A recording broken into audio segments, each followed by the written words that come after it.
Hey folks, welcome back to Canada's Boxing Channel. Hope everyone's doing well. You'll see that I've just returned from my morning adventures. A better game today. Yes, even a blind squirrel gets a nut, as they say. Well, this is the second video in 2 days about a YouTube spat. And I'm going to address head-on some people who will be critical of me making such a video. They'll say, Bob, why are you interested in a YouTube spat? This isn't the normal pace for this channel. You don't normally, go here, just like you don't normally talk about Jake Paul. So why? Great question. You're bang on correct. This isn't my wheelhouse. Usually, I'm not even aware of social media spats. 3 reasons. 1, I'm really interested to be totally candid in the power dynamic between powerful people with a big voice and significantly less powerful people who have a much smaller voice. Should big, powerful people with a big, powerful voice just crush voices of dissent? Or should they self-censor and sort of self-regulate and allow little voices to be critical of big voices? I'm interested in that. Like, it's one of those sort of like nerd questions that I have sometimes.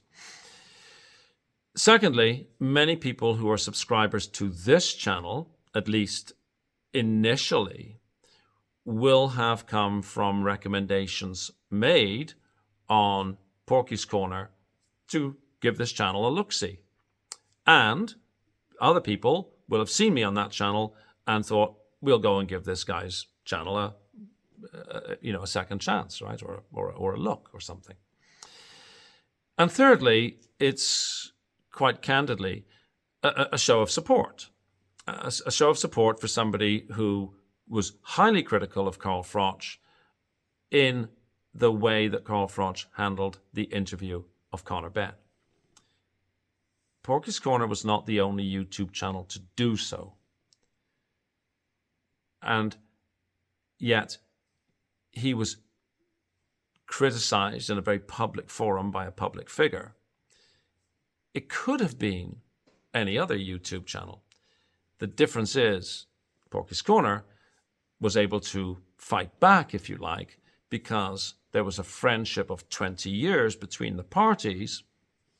And if you watch what Russell says on his, I call it rebuttal video, it's quite clear that Russell has some information which, if it became public, might not be viewed favorably with respect to Carl Froch. For those of you who haven't seen the first video, essentially, Carl Froch called Porky's Corner, Russell from Porky's Corner, a big mouth. That was deleted. And there was a rebuttal video, which, if you like boxing analogies, it was kind of like a 10-8. It really was a very firm rebuttal video. That's, again, on his channel, and a synopsis is on this channel. And, like I say, there was promise to reveal information, like I say, which might be viewed negatively. And then, very interestingly, Carl Froch has folded. He's written, Porky is a great lad, I'm going to fix it. A climb down, a fold, a quitting on the stool, retirement in the corner, however you want to describe it. It was a surprise, if you like the boxing analogy. Or you could see that as a different thing. You could see it as the powerful person saying, you know what? Dang, I shot from the hip. I got slapped back, but I'm going to rise above it. I'm going to do the right thing. I'm going to honor a commitment I made. I'm going to go on the guy's channel. Either or, if you, and all could be true, right? But the fact remains that Carl Froch is next week going on Porky's Corner. He's honouring a commitment that he apparently had made, and Porky has released a video explaining how this deal has now come about. Apparently, Carl Froch wants questions in advance, and they're going to be questions from fans. Fans wrote in or are writing in to Porky with questions. Porky's going to pick them out of a barrel. Carl Froch is going to get them. Carl Froch is going to answer them on Porky's channel next week. Some people have been supportive. Some people have been critical about, like, why do you give the guy questions ahead of time? All I have to say on this is sometimes you gotta negotiate, right? There's no point being, oh no, I'm not going to stick to my guns. Well, in which cases you don't get an interview. So maybe you do have some negotiated things.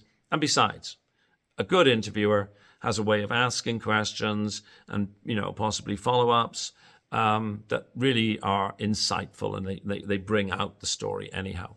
So for those people who are critical, all I can say is look to the words of the man himself. Porky said, "Judge me after I've done the interview," and I think that's all we could do.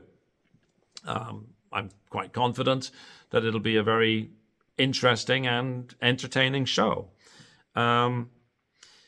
A few things that come to my mind before just letting it go, though, is like why did Carl just do the right thing? Because it is the right thing. Was he worried that there really was something out there that, if it was released, would be, viewed unfavorably? Did he think that, Russell would have that material and would do it? Was that, or was that not even part of his calculus, part of his thinking? Did he just decide, hey, look, I'm going to do the right thing. I've been buddies with this guy for a long time. We've had a spat online, but we should let it go now and do the right thing. I like to think it was that. I like to think the best of people. I'm looking forward to the show. What I'm most happy about is that this did not turn ugly and nobody started talking about lawyers and other such things. So, how does this affect boxing? I think two people like that working together, collaborating, hopefully this might not just be a one-off, could even be part of an ongoing thing, could provide even more useful information in this space. That's my view. Please like if you like this. Please share. Please subscribe. Most importantly, have a fabulous day wherever you are. And I promise, well, I hope, unless there's something really weird, going on, that I won't be reporting out on social media spats anymore. Thanks so much for watching. Thank you for your time. Talk to you next time.